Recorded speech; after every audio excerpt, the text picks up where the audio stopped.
Hello friends, welcome to the Ayurvedic mentor YouTube channel. तर आपण last लेक्चरमध्ये आपण जनरल इंट्रोडक्शन बघितलं. आपण क्लासिफिकेशन बघितलं. ग्लँड्स काय येतं, ग्लँड्स काय येतं, हार्मोन्स काय येतं, त्याचं आपण जनरल इंट्रोडक्शन बघितलं. त्याचं फंक्शन काय, एंडोक्राइन सिस्टमचं ते बघितलं. नंतर आपण एंडोक्राइन ग्लँड्समध्ये आपण हे बघितलं.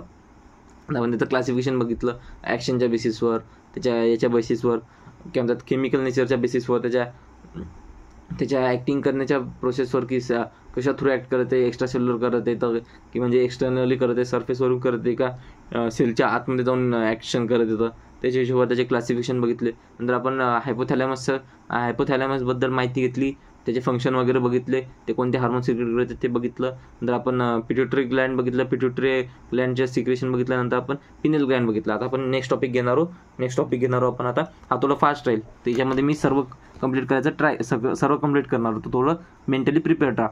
द थायरॉइड ग्लँड काय, the thyroid gland is composed of 2 lobes which are located on either side of the trachea. नंतर both of the lobes are interconnected with the thin flap of connective tissue called isthmus. ठीक आहे. Thyroid gland is composed of follicles and stromal tissues. Each thyroid follicle is composed of follicular cell enclosing a cavity. These follicular cells synthesize 2 hormones, tetraiodothyronine or thyroxine, त्याला काय म्हणतात T4, and triiodothyronine, त्याला म्हणतात T3. Iodine is essential for the normal rate of hormone synthesis in the thyroid. Deficiency of iodine in our diet results in hypothyroidism and enlargement of thyroid gland, commonly called goiter. नंतर hypothyroidism during pregnancy cause defective development and maturation of the growing baby by leading to stunted growth known as cretinism, mental retardation, low intelligence quotient. नंतर ते abnormal skin and deaf mutism etc. हे कशामध्ये येतात, hypothyroidism during pregnancy. नंतर येते in adult woman hypothyroidism may cause menstrual cycle to become irregular. ठीक आहे. हे hypothyroidism due to cancer of thyroid gland और due to development of nodules of the thyroid gland. The rate of synthesis and secretion of the thyroid hormone is increased to abnormally high level, leading to a condition called hyperthyroidism, which adversely affect the body physiology. ठीक आहे. नंतर पॅराथायरॉइड hormone काय, in humans 4 parathyroid glands are present on the back side of the thyroid gland. Thyroid ग्लँडच्या जे back side आहे त्याच्यात 4 पॅराथायरॉइड Gland present असतात, 1 pair each in the 2 lobes of the thyroid gland. Thyroid ग्लँडच्या ईच लोबच्या मध्ये 2 इकडं. The parathyroid gland secretes the a peptide hormone called parathyroid hormone, त्याला काय म्हणतात PTH म्हणतात. नंतर the secretion of PTH is regulated by the circulating levels of calcium ions. ठीक आहे. हे कॅल्शियम आयन्सने याचं PTHचं सिक्रेशन मेंटेन होते. पॅराथायरॉइड हार्मोन म्हणजे PTH increases the calcium levels in the blood. ठीक आहे. PTH acts on bones and stimulates the process of bone resorption, that is dissolution and demineralization. नंतर जर का बोनमध्ये आपल्या शरीरामध्ये जर का कॅल्शियम कमी झालं तर मग ते काय करते, हे PTH काय करते, आपल्या बोन्समधून कॅल्शियम हे करते, डिझॉल्व्ह करते आणि ते आपल्या बॉडीमध्ये त्याची कॅल्शियम लेवल मेंटेन करते. हे होमिओस्टॅसिस मेंटेन करायसाठी होते. ठीक आहे. नंतर हे PTH also stimulates reabsorption of calcium from the renal tubules and increases calcium absorption from the digested food. ठीक आहे. किंवा अजून हे काय करू शकते, अजून नाही का रिनल ट्युब्युल्समधून पण त्याचं रिअब्झॉर्प्शन इन्क्रीज करू शकते आणि कॅल्शियम आणि डायजेस्टेड फूडपासून कॅल्शियम आपलं हे करू शकते, रिअब्झॉर्ब करू शकते. The therefore PTH is a hypercalcaemic hormone, म्हणून याला काय म्हणतात हायपर कॅल्सिमिक, म्हणजे हे कॅल्शियमचं सिक्रेशन इन्क्रीज करते म्हणून त्याला काय म्हणतात hypercalcaemic hormone, which increases the blood calcium level, जे ब्लड कॅल्शियम लेवल इन्क्रीज करते. अलॉंग विथ TCT कोण आहे, थायरोकॅल्सिटोनिन. हे काय, it plays a significant role in calcium balance in the body. Thyrocalcitonin सोबत PTH थायरोकॅल्सिटोनिन सोबत काम करून कॅल्शियम बॅलन्समध्ये हेल्प करते. ठीक आहे. नंतर येते thymus gland. It is lobular structure located between lungs behind the sternum on the ventral side of the aorta. ठीक आहे. नंतर plays major role in development of immune सिस्टममध्ये मेजर रोल करते थायमस ग्लँड. ठीक आहे. नंतर these glands secretes a peptide hormone called thymogens. नंतर thymogens play a major role in differentiation of T lymphocyte. T lymphocyteच्या डिफरन्सिएशनसाठी मेजर रोल प्ले करतात कोण, थायमोसिन्स. काय तर hormone secreted by thymus gland. नंतर काय thymosins also promote production and production of antibodies to provide humoral immunity. जी humoral immunity आहे ती प्रोव्हाइड करण्यासाठी कोण हे करते, अँटीबॉडीज हेल्प करते, थायमोसिन्स. ठीक आहे, आपण हे इम्युनिटी वगैरे आपण सर्व पेपर 2मध्ये पेपर 2चा आपण मॉडर्न पार्टमध्ये बघणार होतो. पेपर 2चा तर मॉडर्न पार्ट जेव्हा आपण स्टार्ट करू तेव्हा पहिल्या टॉपिकमध्येच होमिओस्टॅसिस आणि हिमोपोएसिस आणि नंतर नेक्स्ट टॉपिक येते इम्युनिटी. त्यामध्ये तुम्हाला इनेट इम्युनिटी काय, ॲक्वायर्ड इम्युनिटी काय, ह्युमरल इम्युनिटी काय, इम्युनिटीबद्दल सर्व माहिती भेटणारच आहे. ठीक आहे. Thymosins degenerated in old individuals resulting in decrease production of thymosins. As a result the immune response of old person become weak. ठीक आहे, हे झालं thymus gland. The next topic is the adrenal gland. Adrenal gland. Our body has one pair of adrenal glands, one at the anterior part of the each kidney. ठीक है. The gland is composed of two types of tissue. The centrally located tissue called adrenal medulla and outside there called adrenal cortex. ठीक है. Under production of hormones by the adrenal cortex alters carbohydrate metabolism, causing acute weakness and fatigue, leading to a disease called Addison's disease. ठीक है. The adrenal medulla secrete two hormones called adrenaline and norepinephrine आणि noradrenaline or norepinephrine. ठीक आहे, commonly called age कॅटेकोलामाइन्स. याला काय म्हणतात, commonly काय म्हणतात, कॅटेकोलामाइन्स म्हणतात. ठीक आहे. नंतर adrenaline and noradrenaline are rapidly secreted in response to stress of any kind during emergency situation and are called emergency hormone or hormones of flight or fright. ठीक आहे. नंतर इथे these hormones increase alertness, pupillary direction म्हणजे आपले डोळेचं हे होणं, पिप्युल dilate होतात. नंतर पायलो इरेक्शन रेझिंग ऑफ हेअर्स म्हणजे आपले हे खडे होतात, आपलं काय म्हणतात, अंगावर काटे येणं. नंतर स्वेटिंग म्हणजे घाम येणं. Both hormones increase heart rate, strength of heart contraction and rate of respiration. ठीक आहे. नंतर catecholamines also stimulate breakdown of glycogen resulting in increase concentration of glucose in blood. कारण की एनर्जीची गरज असणार आहे ना, तर त्यासाठी काय होते, ग्लायकोजनचं ब्रेकडाऊन होते. Also stimulate breakdown of lipids and protein. Also काय म्हणतात, लिपिड्स आणि प्रोटीनचं पण हे करतात. Adrenal cortex is divide into 3 layer. Adrenal जे कॉर्टेक्स आहे 3 लेअरमध्ये डिवाइड होते. इनर लेअर, मिडल लेअर आणि आउटर लेअर. इनर लेअरला काय म्हणतात, झोना रेटिक्युलरिस म्हणतात. मिडल लेअरला झोना फॅसिक्युलरा म्हणतात आणि आउटर लेअरला झोना ग्लोमेरुलसा म्हणतात. ठीक आहे. Adrenal cortex secrete many hormones commonly called as corticoids म्हणतात. ठीक आहे. Corticoids involved in carbohydrate mechanism are called glucocorticoids. नंतर ते in our body cortisol is main glucocorticoid. आता ग्लुकोकॉर्टिकॉइड मेन कोण आहे आपल्या बॉडीमध्ये, कॉर्टिसोल. ठीक आहे. Corticoids involved in regulation of water balance and electrolytes in the our body called mineral corticoids. हे काय ग्लुकोकॉर्टिकॉइड्स का म्हणते, जे कार्बोहायड्रेट मेकॅनिझम रेग्युलेट करतात त्याला काय म्हणतात, ग्लुकोकॉर्टिकॉइड्स. आणि मेन ग्लुकोकॉर्टिकॉइड कोण आहे, कॉर्टिसोल. नंतर इथे corticoids involve in regulation of water balance and electrolyte called काय, मिनरल कॉर्टिकॉइड. आणि हे काय, अल्डोस्टेरॉन हे मेन मिनरल कॉर्टिकॉइड्स आहे. ठीक आहे, हे बघायचं. नंतर फंक्शन ऑफ हार्मोन. तर हार्मोनचे फंक्शन काय, ग्लुकोकॉर्टिकॉइड स्टिम्युलेट ग्लुकोजेनेसिस. हे काय करते, ग्लुकोनिओजेनेसिस हे करते. लिपोलायसिस आणि प्रोटिओलायसिस म्हणजे ग्लायकोजनचं ब्रेकडाऊन होते ग्लुकोजमध्ये, तर याला काय म्हणतात, ग्लुकोनिओजेनेसिस. नंतर ते lipolysis and proteolysis and inhibit the cellular uptake and utilisation of amino acid. नंतर cortisol is involved in the maintaining of cardiovascular system as well as kidney function. कोण, cortisol.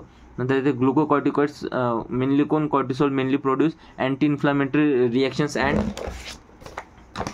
and suppress the immune response. Cortisol stimulates the RBC production. Cortisol काय करते, RBC प्रोडक्शनला stimulate करते.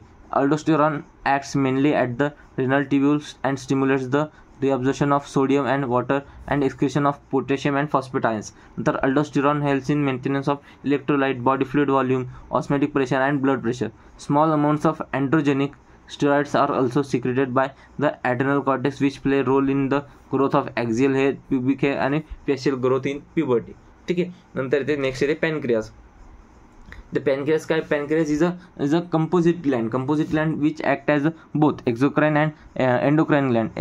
Endocrine pancreas मध्ये काय ते islet of Langerhans येते. There is 1 to 2 million islets of Langerhans in human pancreas and represent only 1 to 2% of the pancreatic tissue. ठीक आहे. 2 main type of cells in islet of Langerhans are called alpha cells and beta cells. नंतर alpha cells काय करतात, secrete hormone glucagon. ह्या काय तर main cells येतात. अजून टाईपच्या सेल राहतात, त्याच्यात गामा डेल्टा पण राहतात, पण ते आपल्या इम्पॉर्टंट येतात. आपलं काय तर अल्फा आणि बीटा जास्त इम्पॉर्टंट येतात. अल्फा बीटा काय करतात, सिक्रेट हार्मोन ग्लुकॅगॉन, आणि बीटा सेल्स काय करतात, इन्सुलिन. हे इम्पॉर्टंट हार्मोन येतं.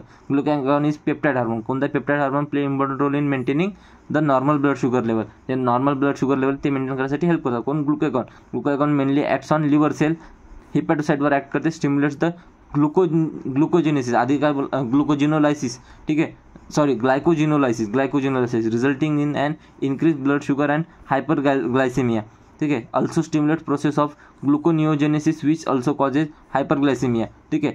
It reduces cellular glucose uptake utilisation, thus glucagon is hyperglycaemic. आधी आपण बघितलं होतं हायपर कॅल्सिमिक, आता आहे काय, हायपरग्लायसेमिक. नंतर insulin is a peptide hormone. Insulin काय, peptide hormone, plays important role in regulation of glucose homeostasis. Glucose homeostasis maintain करण्यासाठी इन्सुलिन हेल्प करते. Mainly acts on hepatocyte adipocytes cells of adipose tissue and enhances cellular glucose uptake and utilization, ठीक है. There is rapid movement of glucose from blood to hepatocyte and adipocyte resulting decreased blood sugar levels, that is called hypoglycemia, ठीक है. Also stimulates conversion of glucose to glycogen, glycogenesis in the target cells, ठीक है. The glucose hemostasis is maintained by 2 hormones, कोण, insulin आणि glucagon jointly. Insulin आणि glucagon हे सोबत काम करतात, ठीक आहे. नंतर येते प्रोलॉंग्ड हायपरग्लायसेमिया. हायपोग्लायसेमिया काय करते, leads to complex disorder called diabetes mellitus. जे डायबिटीज मेलायटस असते which associated with loss of glucose through urine and formation of harmful compound known as ketone bodies. Diabetic patients are successfully treated with insulin therapy.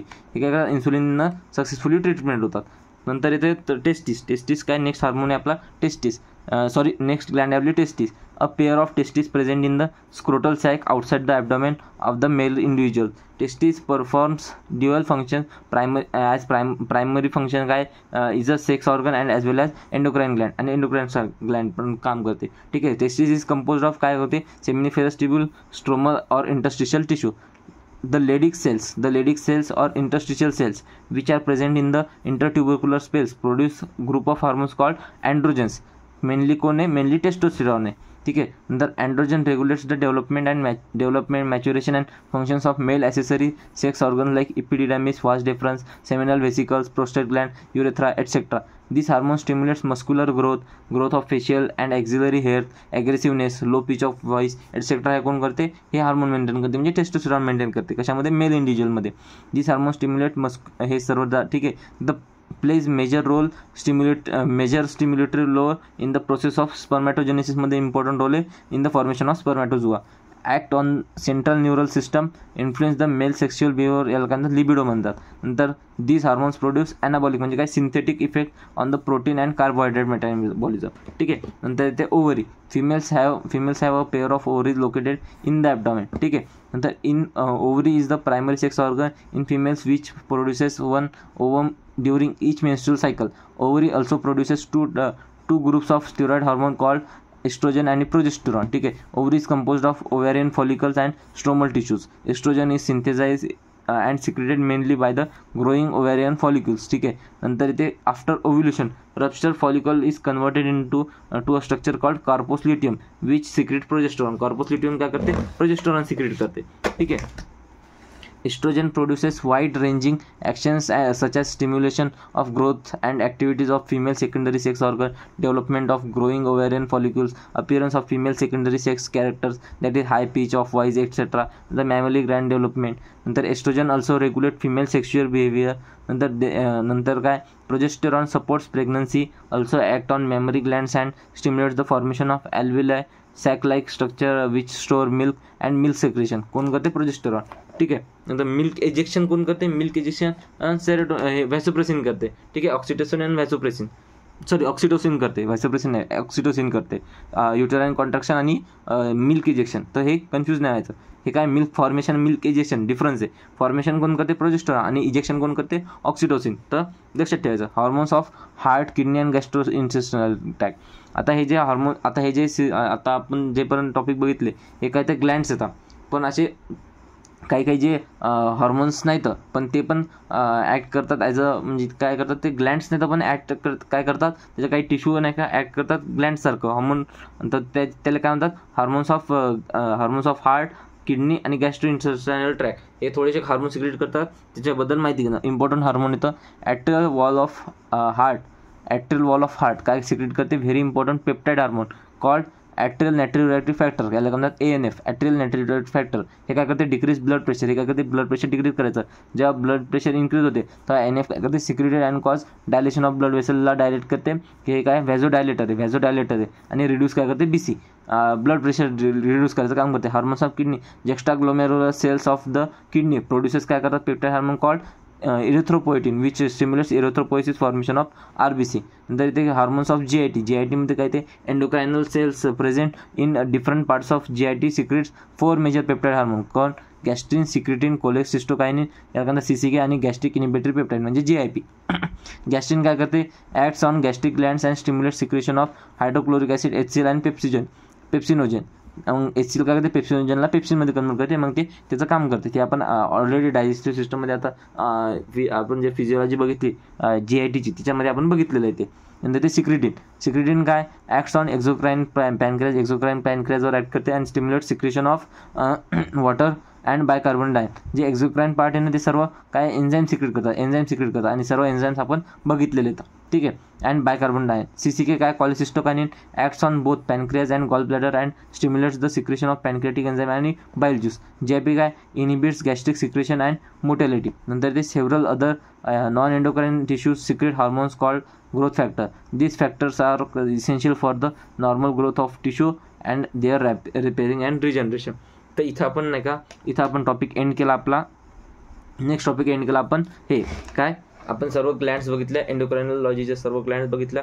थोडं फास्टमध्ये घेतलं, लवकर संपवायचा प्रयत्न केला, कारण की हे सर्व आपण बघितलेलं आहे आधी आणि आपल्याकडे टाईम नाही, आपल्याकडे जास्त टाईमपास मी करून फायदा नाही. हे तुम्हाला रीड करायची गोष्ट आहे. हे फक्त मी कशासाठी, मी तुम्हाला एक आयडिया म्हणून की कसं असते काय असते हे सर्व तुम्हाला मी माहिती एका जागेवर करून द्यायचं काम करायला. तुमच्यासाठी मी फक्त चाळणीचं काम करते. मी तुम्हासाठी कंटेंट शॉर्टलिस्ट करते की बा तुम्हाला वाचायचं काय, इम्पॉर्टंट कंटेंट मी शॉर्टलिस्ट करते की कमी याच्यात तुम्ही कसं आउटपुट जास्त काढू शकता. पुस्तकामध्ये तुम्ही जर का वाचायला गेलं तर पुस्तकामध्ये खूप साऱ्या माहिती येतात. तर तुम्ही अवांतर वाचल्यापेक्षा कामाचं वाचा. म्हणजे तुम्ही हे नोट्स अशा येतात की तुम्ही जर का बघितलं, तुम्ही 15-20 मिनिटात नाही का तुम्ही पूर्ण नोट्स वाचू शकता ना. या तर 15-20 मिनिटात तुम्ही जर का डेलीच्या याला 2-3 वेळा रिवाईज केलं, तुम्हाला कळलं लक्षात राहणार सर्व गोष्टी. तर इझी आहेत ना, तर मार्क भेटून जातात इझिली. आता नेक्स्ट लेक्चरमध्ये भेटू. काळजी घ्या, अभ्यास करा, काही प्रॉब्लेम आला आणि मोटिवेटेड राहा. ठीक आहे, मोटिवेटेड राहा आणि कॉन्फिडन्स ठेवा स्वतःवर. सर्व गोष्टी पार पडतात, व्यवस्थित होतात. आपण प्रॅक्टिस पण घेणार, सगळ्या गोष्टी घेणार. ठीक आहे. 20 दिवस बाकी तर दिवस कमी राहिले, पण व्यवस्थित यामध्ये पण सर्व कव्हर होऊ शकते. आता तुम्ही जे माझ्यासोबत आधीपासून जुळलेले येतं त्यांना तर माहीतच आहे की बा सर्व सिलेबस व्यवस्थित चालू आहे. जे रेग्युलर लेक्चर करतात त्यांच्यासाठी फायदा आहे. रेग्युलर लेक्चर जरी नाही केले, तुम्ही जे टॉपिक अवघड आहे त्याचे लेक्चर करा, नोट्समधून स्टडी करा. आणि मी प्रत्येक सब्जेक्ट कसा अप्रोच करायचा ते सर्व सांगितलेलंच आहे. मी तरी वापस एकदा तुम्हाला आता स्टडीचा प्लॅन कसा ठेवायला पाहिजेत, आता आपण काय वाचायला पाहिजेत, काय नाही वाचायला पाहिजे. मेन म्हणजे वाचल्यापेक्षा काय नाही वाचायला पाहिजे ते सर्वात महत्त्वाचं. आता आपण काय करतो, अवांतर गोष्टी वाचतो, त्याच्यामुळे काय होते, आपल्याला कन्फ्युजन वाढते आणि थोडा कॉन्फिडन्स डाऊन होतो की बाई एवढा सर्व सिलेबस आहे, हे येईल का ते येईल का. तर न वाचणं सर्वात बेटर. म्हणून मी तुम्हाला नाही का नोट्स कशासाठी दिल्या की बा इच्छेतूनच वाचा. फक्त आता माझं थोडंसं स्लो चालू आहे काम, कारण की माझे फक्त काही टॉपिकच्या नोट्स प्रिपेअर्ड नव्हत्या म्हणून. बाकी आणि मी पण फास्ट नोट्स प्रिपेअर करते. टाईम नोट्स बनवणं तुम्हाला पण माहिती आहे, टाईम टेकिंग प्रोसेस आहे आणि शॉर्टलिस्ट करून सर्व बनवणं म्हणजे अजूनच अवघड काम आहे. तरी मी सर्व करते, मी मेहनत करते, तुम्ही पण मेहनत करा. आपल्या सर्वांना बेटर रिझल्ट द्यायचा. तुमचं थोडंसं तुम्ही पास झाले, तुम्हाला हे भेटलं, तुमचं सर्व विषय क्लिअर झाले, बस त्याच्यातच मी खुश हो. ठीक आहे. फक्त आपल्याला रिझल्ट प्रोड्यूस करायचा. 5चे 5 सब्जेक्ट तुम्हाला कुठंच 5चे 5 सब्जेक्ट तुम्हाला, आणि लिटरली मराठीमध्ये तो कोणच शिकवणार नाही तुम्हाला. मराठीमध्ये सर्व लेक्चर येतं, सर्व लेक्चरचे तुम्हाला 5 ते 5-5,5,5 हजार रुपये तुम्हाला चार्जेस पे करावे लागतात. त्यातमध्ये पण तुम्हाला सर्व गोष्टी कवर होतील. सर्व गोष्टी 5चे 5 टॉपिक, कोणता टॉपिक समजते कोणता टॉपिक नाही समजत आपल्याला. 5चे 5 टॉपिक आपले इझिली कवर होणं अवघड आहे. आणि यूट्यूबवर तुम्हाला एका जागेवर कुठंच सापडणार नाही. आणि यूट्यूबवर सर्च करायला गेलं तर आपण चान्सेस जास्त येतं की तुम्ही हे करू शकता, म्हणजे जास्त डिस्ट्रॅक्ट व्हायचे चान्सेस जास्त येतं. म्हणून तुम्ही माझ्या एकुलता एक माझं जरी चॅनल सफिशियंटली तुम्ही फॉलो केलं, व्यवस्थित फॉलो केलं, तरी मी सर्व गोष्टी कव्हर करतो आणि तुम्हाला सर्व गोष्टी प्रोव्हाइडेड येतात. तर तुम्हाला सर्व गोष्टी तुम्ही फॉलो करू शकता. किंवा तुम्हाला जे जिथून तुम्ही ऑलरेडी स्टडी करत असला, फक्त आता सध्या एक तुम्ही काम करायला पाहिजे की यूट्यूबवर तुम्ही स्टडीसाठी येतात, तर मॅक्सिमम लोक यावेळेस स्टडीला येतात. पण मॅक्सिमम चान्सेस जे मी पाहिलेले तर काय होते, हे असं नाही की तुमच्यासोबत माझ्यासोबत पण झालेलं आहे. आपण काय करतो, आपण नाही का यूट्यूबवर जातो आणि अवांतर गोष्टी जास्त बघायला लागतो, किंवा हे सर्च केलं का, ते सर्च केलं का. विश्वास ठेवा ना, ज्यानं जे कंटेंट सांगितलं सेम कंटेंट तुम्ही काय करता, 4 जागेवर बघायचा प्रयत्न करता. एकच कंटेंट 4 जागेवर नका बसू, सर्व कंटेंट बघा, सर्व कंटेंट रिवाईज करा ना तुम्ही. रिवाईजसाठी मी तुम्हाला नोट्स दिलेले आहेत. नोट्स तुम्हाला कोणी प्रोव्हाइड नाही करणार, तुम्हाला मी नोट्स प्रोव्हाइड केलेले आहेत. ठीक आहे, सर्व लेक्चर नोट्स लेक्चरमध्येच करा, नोट्सच्या PDF फॉर्मॅटमध्ये नाही करत. PDF फॉर्मॅटमध्ये मी काय दिलं तुम्हाला की तुम्ही त्याचा प्रिंटआउट काढा, त्याचा स्टडी करा, आउटपुट वाचवा त्याला. ठीक आहे, आणि मी परत सांगते, काहून सांगते की आता आपल्याकडे दिवस कमी राहिले, तुम्हाला थोडंसं अजून एनर्जी भेटावं म्हणून करते. ठीक आहे, तर आपण नेक्स्ट लेक्चरमध्ये भेटू. व्यवस्थित स्टडी करा, काही प्रॉब्लेम आली तर विचारा, टेलिग्राम ग्रुप जॉईन करा, तुमचे डाऊट्स असतील त्याच्यावर विचारा, मला कमेंट करू शकता. तुम्हाला जिथं पॉसिबल आहे तिथं मला कॉन्टॅक्ट करा, तुमचे डाऊट विचारा, मी सगळीकडे रिप्लाय करतो. सध्या मी तुमच्यासाठीच अवेलेबल होतो. तुम्ही फक्त मला काय म्हणणं आहे तुम्हाला काय अडचण आहे तुम्ही बिंदास विचारू शकता. आपल्याला फक्त रिझल्ट प्रोड्यूस करायचा, कसं पण प्रोड्यूस करू. तुमच्या ज्या पर्सनल प्रॉब्लेम असतील तुम्ही त्या पण सांगा की सर इथं म्हणणं लागत, ते म्हणणं लागत. मी तुम्हाला काही ना काही सजेशन देतो. आता कसं आहे माहिती आहे का, तुम्ही आत्ता नवीन बघत आहात, तर तुम्हाला सर्व गोष्टी आता तुम्ही UTचे पेपर नाही दिलेत म्हणून तुम्हाला थोडंसं कॉन्शियस होता तुम्ही कसं आहे ते काय येतात. ट्रस्ट ठेवा, पेपर एकदम इझी येतो, पेपर सॉल्व्ह होतो, पॅनिक करून फायदा नाही आहे. व्यवस्थित होते ते काय असं एकदम हार्ड पेपर नाही राहत, इझी पेपर राहते, इझिली पासिंग होते. फक्त नाही का थोडंसं अँक्शियस होणं नॉर्मल आहे, फक्त टेन्शन नका घेऊ, फ्री माइंडनं स्टडी करा, बेटर रिझल्ट भेटल. ठीक आहे, आपण भेटू आता नेक्स्ट लेक्चरमध्ये भेटू.